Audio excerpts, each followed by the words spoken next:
Meu nome é Renata Meirelles.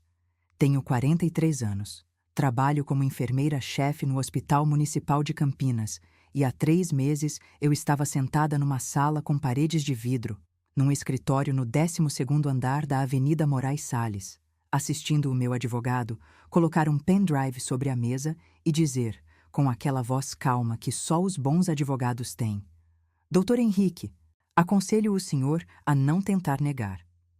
Do outro lado da mesa, meu marido, esse homem com quem eu dividi cama, filhos, conta bancária e 21 anos da minha vida, estava com a cor de quem acabou de ver o chão sumir debaixo dos próprios pés. Ele não sabia que eu tinha gravado tudo, que a nossa filha tinha gravado tudo, que durante 3 meses inteiros eu tinha documentado, catalogado, numerado cada mentira que ele achava que enterrava fundo o suficiente para ninguém encontrar. Ele estava errado. Mas antes de te contar o que aconteceu naquela sala, antes de te contar sobre o pendrive e sobre o advogado e sobre o rosto que o Eduardo fez quando percebeu que o jogo tinha acabado, eu preciso te levar de volta ao dia em que tudo começou a desmoronar. E começou num lugar onde eu jamais esperaria. Começou na formatura da nossa filha. No dia mais feliz que a Isabela tinha vivido até então. No dia em que ela usou aquela beca cor de ouro e segurou o diploma com as 2 mãos como se ele pesasse o peso de tudo que ela tinha aberto mão para conseguir. Foi nesse dia, naquele ginásio cheio de balões brancos e música e família se abraçando, que eu ouvi uma voz pelo celular do meu marido e reconheci. Eu conhecia aquela voz. E demorei alguns segundos para entender de onde.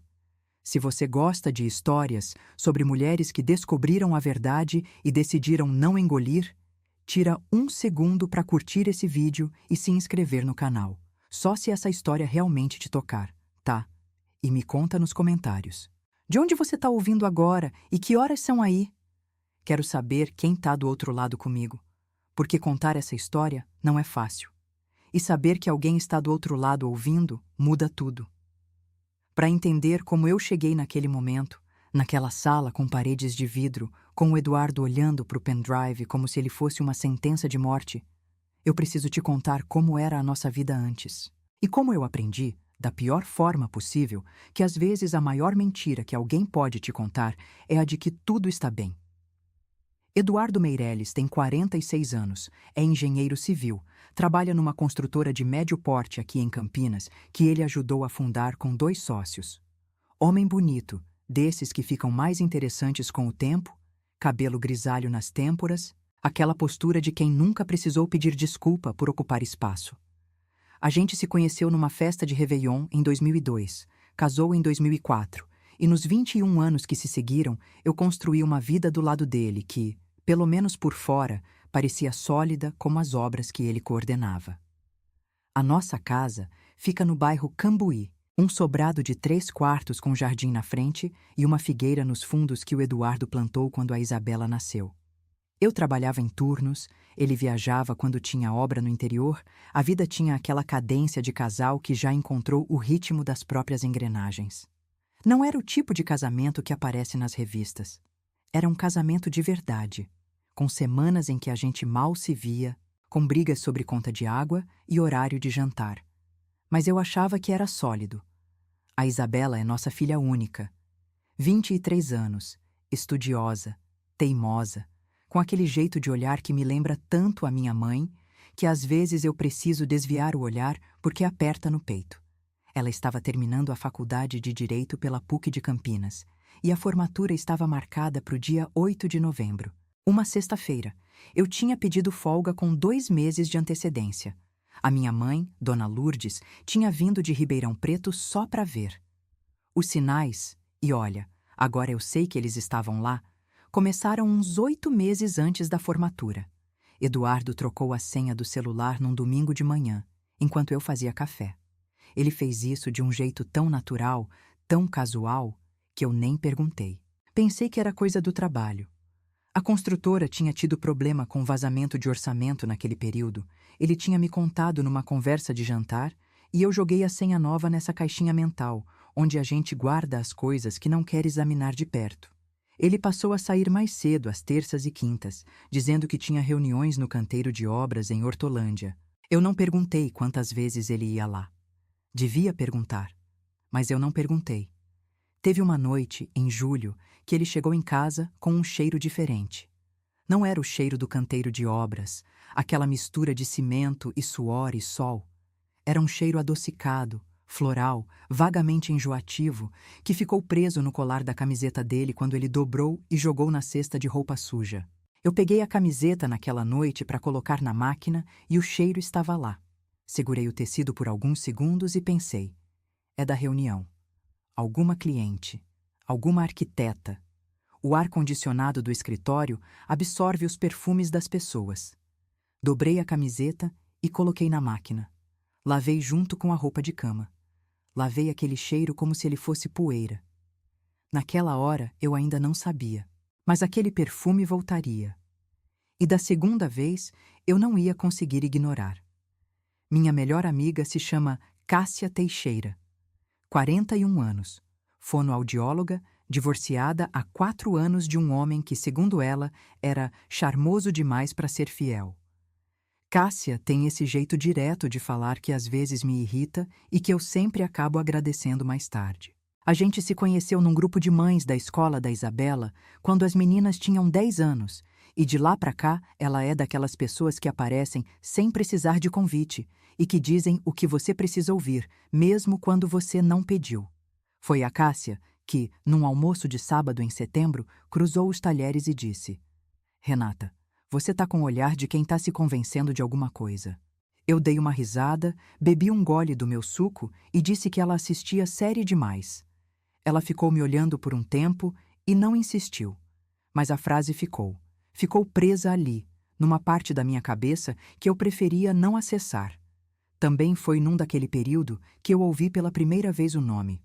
Foi numa tarde de setembro, Eduardo estava ao telefone no corredor de casa e eu passava pela sala carregando uma pilha de roupa dobrada. Ele falou baixo, mas eu ouvi um trecho. Já falei com a Simone sobre isso, ela entende. Eu parei um segundo. Quem era Simone? Ele desligou antes que eu chegasse perto o suficiente para ouvir mais. Perguntei mais tarde, de passagem, quem era a Simone. Ele disse que era uma engenheira que tinha entrado no projeto de Hortolândia. Tom neutro. Olhar direto. Eu acreditei. Simone. Esse nome ia aparecer de novo. O dia 8 de novembro de 2024 era uma sexta-feira, com aquele calor úmido de Campinas que gruda na pele antes do meio-dia. O ginásio do centro de eventos onde acontecia a colação de grau estava lotado.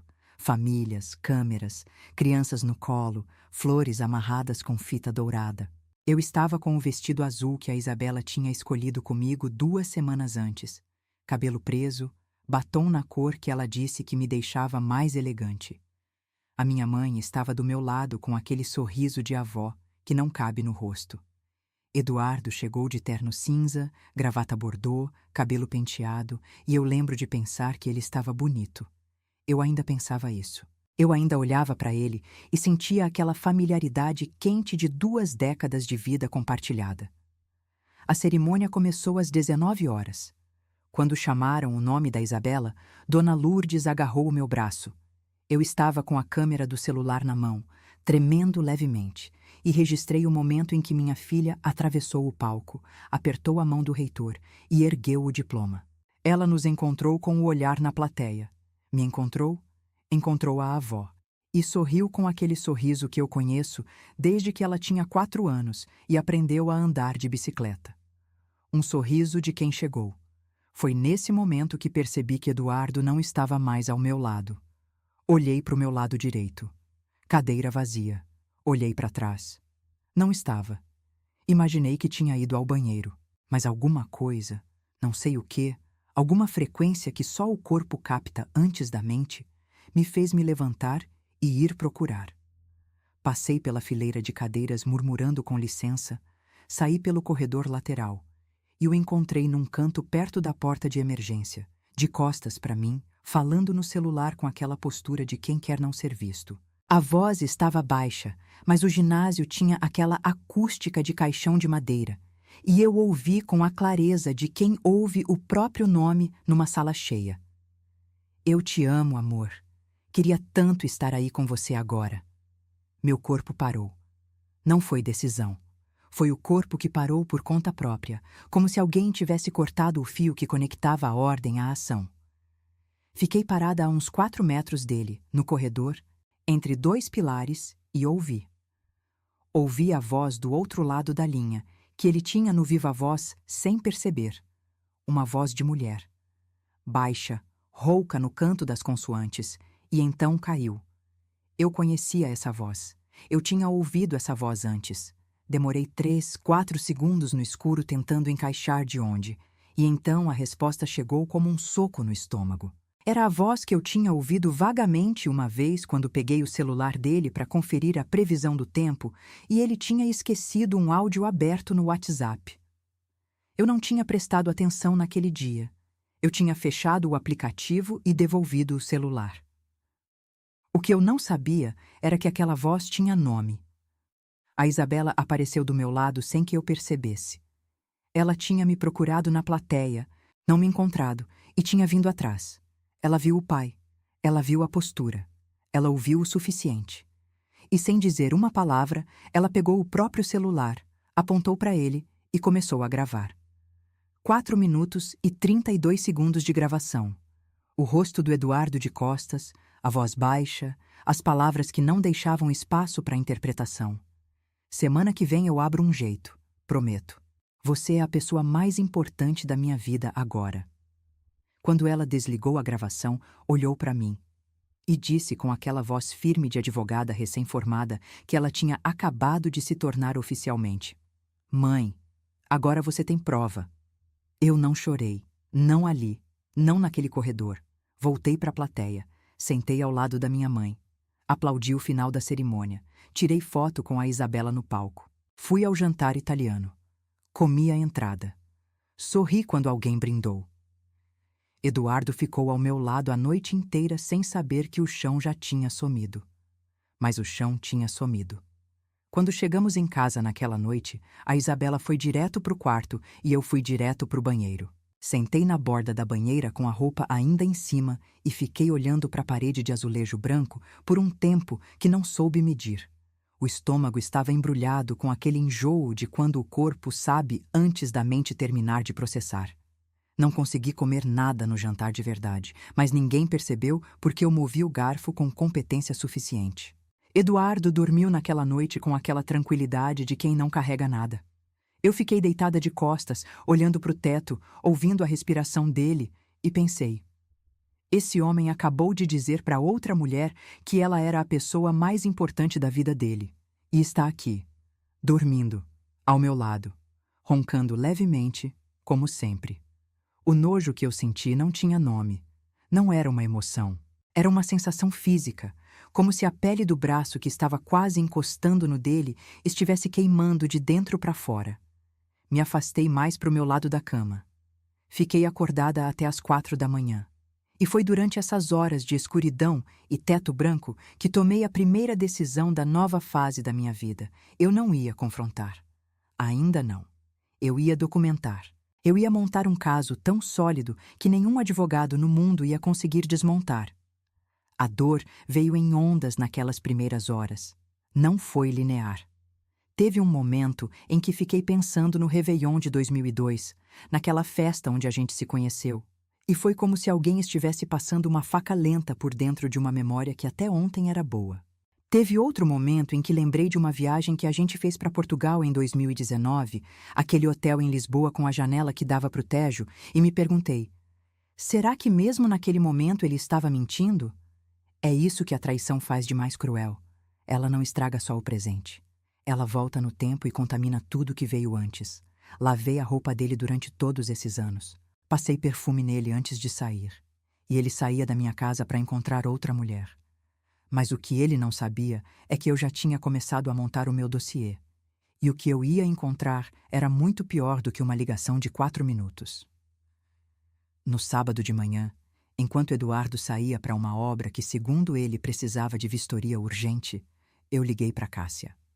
Ela atendeu no segundo toque, como se estivesse esperando. Contei tudo. Ela ficou em silêncio por alguns segundos e então disse: Renata, você não vai fazer nada hoje. Hoje você vai me deixar ir aí, a gente vai tomar café e você vai me contar tudo com calma. Depois disso, segunda-feira, você liga para o Paulo Drummond. Paulo Drummond é advogado especialista em direito de família. Cássia o conhecia pelo divórcio dela. Ela disse que ele era cirúrgico, discreto e que não desperdiçava palavras. Ele vai te dizer exatamente o que você precisa fazer para sair desse casamento com o que é seu. Mas você precisa de provas e precisa coletar sem que o Eduardo perceba. Na segunda-feira, às 14 horas, eu estava na sala de espera do escritório Drummond em Associados, no 12º andar de um prédio comercial na Avenida Moraes Salles. A sala tinha móveis de madeira escura, uma planta no canto e aquela quietude de lugar onde as pessoas chegam com problemas grandes e saem com planos. A recepcionista me chamou e me levou até uma sala menor, onde Paulo Drummond me esperava. 50 e poucos anos, cabelo curto, óculos de aros finos, terninho azul marinho. Ele me apertou a mão, indicou a cadeira do outro lado da mesa, abriu um caderno sem pauta e disse: Me conta. Contei tudo. A ligação, a gravação da Isabela, o nome Simone, o perfume na camiseta, as saídas às terças e quintas.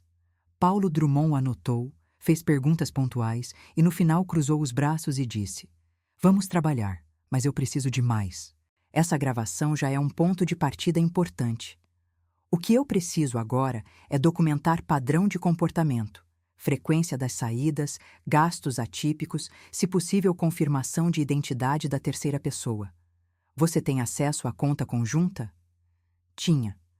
Passamos a próxima hora com Paulo me explicando o que eu precisava observar, o que eu podia e não podia fazer legalmente, e o que ele ia começar a preparar do lado dele.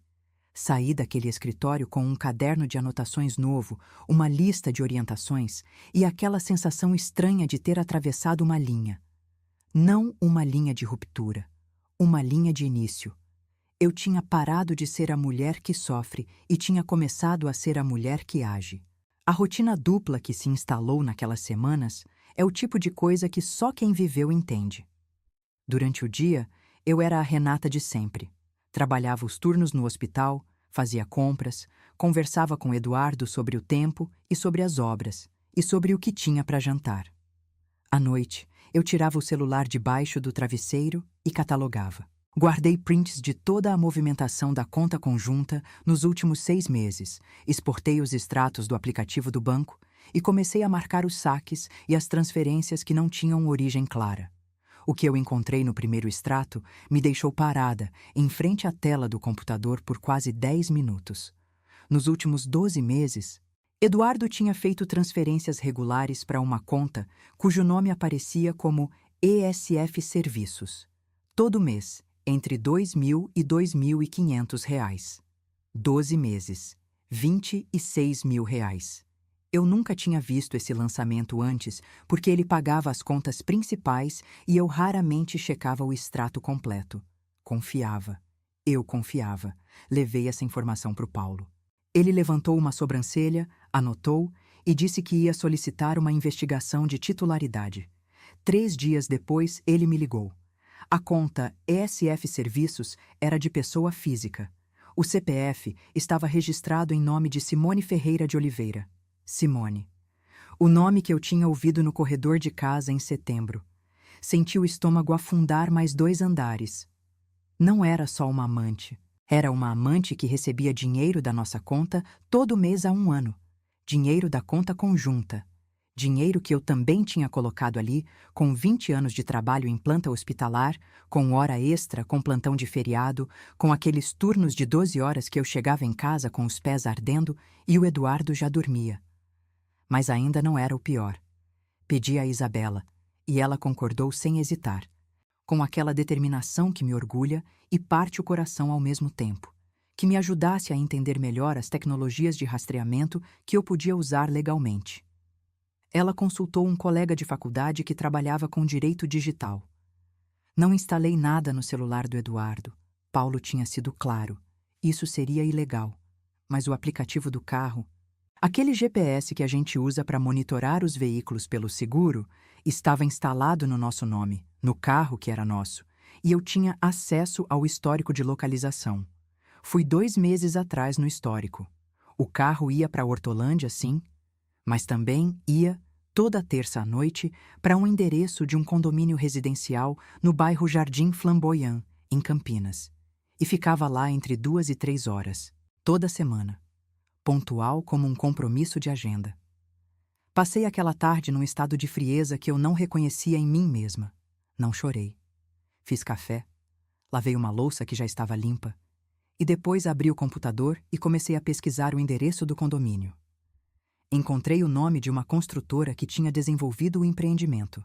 E no site dessa construtora, numa foto de inauguração do projeto, entre várias pessoas sorrindo, estava Eduardo.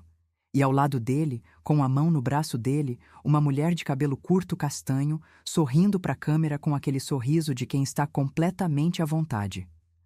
A legenda da foto dizia: Eduardo Meirelles, sócio fundador da MRE Construções, e Simone Ferreira, engenheira responsável pelo projeto Flamboyant Gardens.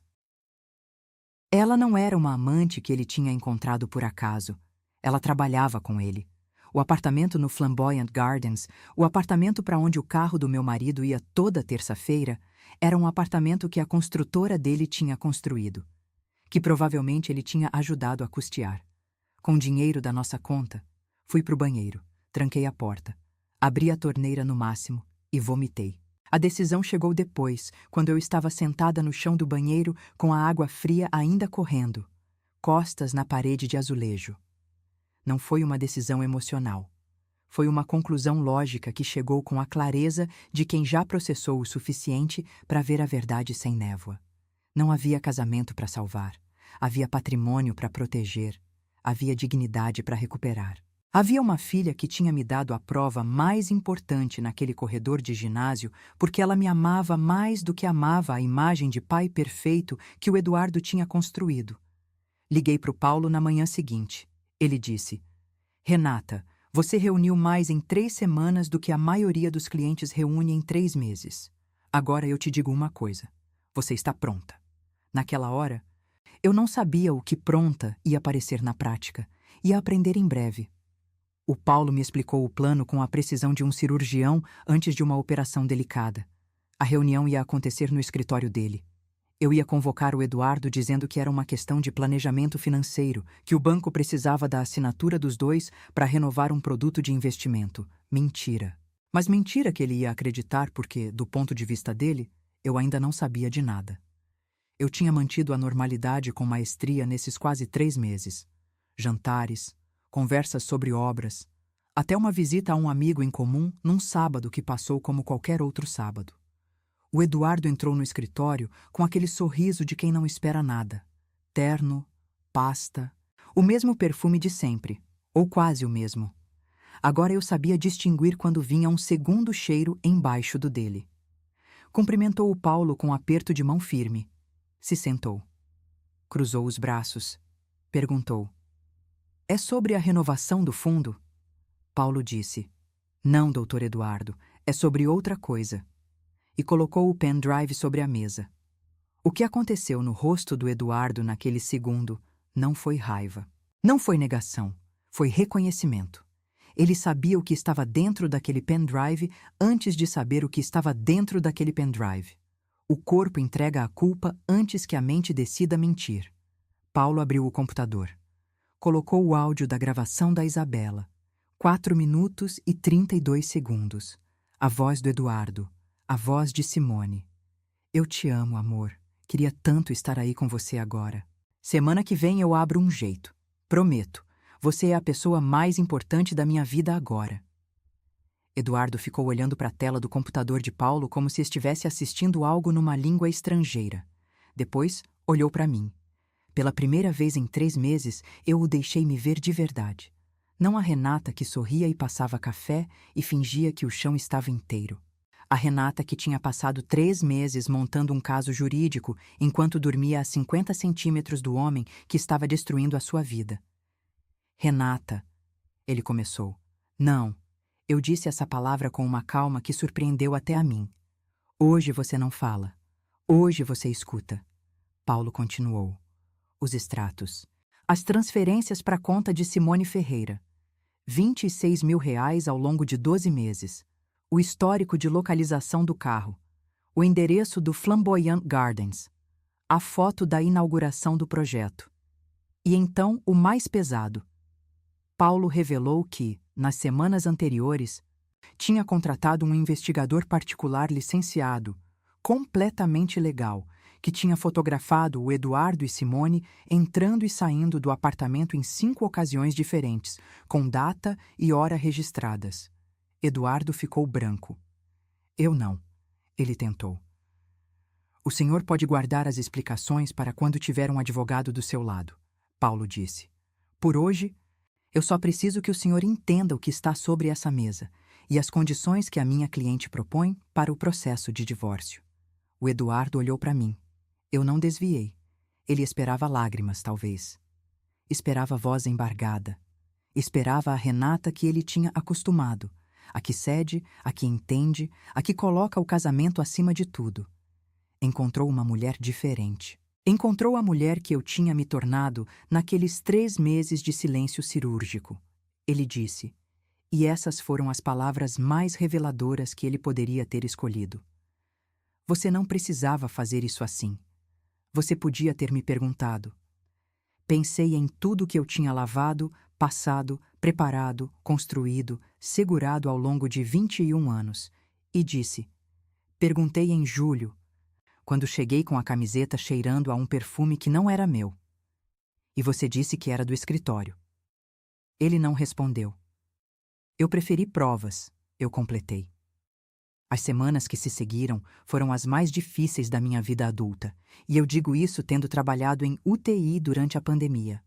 O Eduardo saiu de casa na semana seguinte, não sem antes tentar negociar, explicar, minimizar. Disse que Simone não significava nada sério, o que foi a frase mais insultuosa que ele poderia ter escolhido, considerando que estava pagando o apartamento dela com o nosso dinheiro. Disse que tinha sido um momento de fraqueza que se estendeu, como se 2 anos, porque foi isso que o investigador apurou, 2 anos, fossem um momento. A sogra, Dona Conceição, ligou para mim na quinta-feira seguinte. 72 anos, voz firme de mulher que construiu a família na base da autoridade. Ela disse, Renata, você precisa pensar na família, os filhos.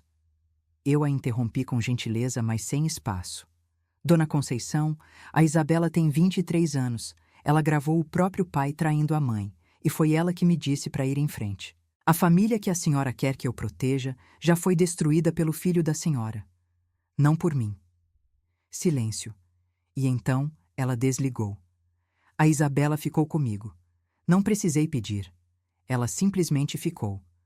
Voltou para casa e me disse que ia morar comigo até a poeira baixar. A Cássia vinha toda segunda-feira com comida de verdade e ficava até tarde. Eram essas 2 mulheres, a minha filha e a minha amiga, que me mantinham de pé nas noites em que o apartamento parecia grande demais e silencioso demais e real demais. O Eduardo tentou, uma vez, mandar uma mensagem pelo WhatsApp dizendo que estava sofrendo muito e que queria conversar sem advogados. Não respondi. Mandei o print para o Paulo. Paulo respondeu para o advogado do Eduardo que toda a comunicação devia ser feita pelos canais formais. Ele não estava arrependido do que tinha feito. Estava arrependido de ter sido pego. E essa distinção precisa, foi o que me impediu de fraquejar quando a saudade chegou. Porque chegou. A saudade não é seletiva. Ela não sabe que o homem que você está sentindo falta fez o que fez. Ela só sabe que esse homem ficou 21 anos ao seu lado e agora a cadeira dele está vazia no jantar. Mas eu aprendi a sentar na mesa mesmo assim. Hoje são 3 meses e 18 dias desde aquela reunião no escritório do Paulo. O processo de divórcio está em andamento.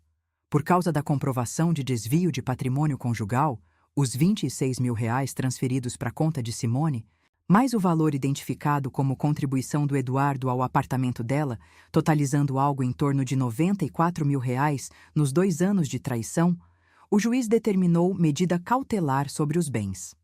O Eduardo perdeu o direito de uso da casa do Cambuí enquanto o processo não é concluído. Ele está num apartamento alugado. Não no Flamboyant Gardens.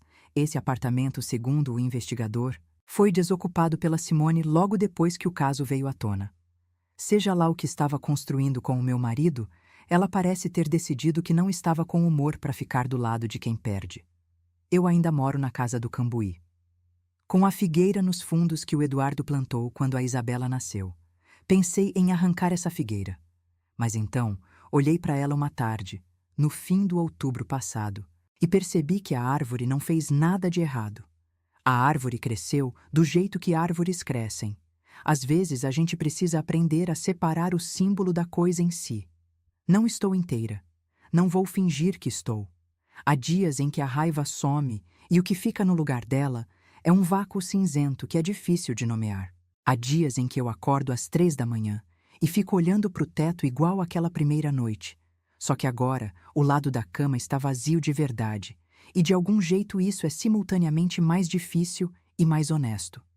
Mas há também dias em que eu chego do turno no hospital, destranco a porta da minha casa, ouvi o silêncio dela e sinto algo que demorei algumas semanas para identificar. Alívio. O alívio quieto de não precisar fingir que estou bem quando não estou. De não precisar sorrir para um homem que estava me mentindo enquanto eu passava roupa nele. A Isabela passou no exame da OAB. Ela vai advogar agora. Às vezes eu brinco que o primeiro caso dela foi o meu, e ela ri daquele riso que empurra os olhos para cima.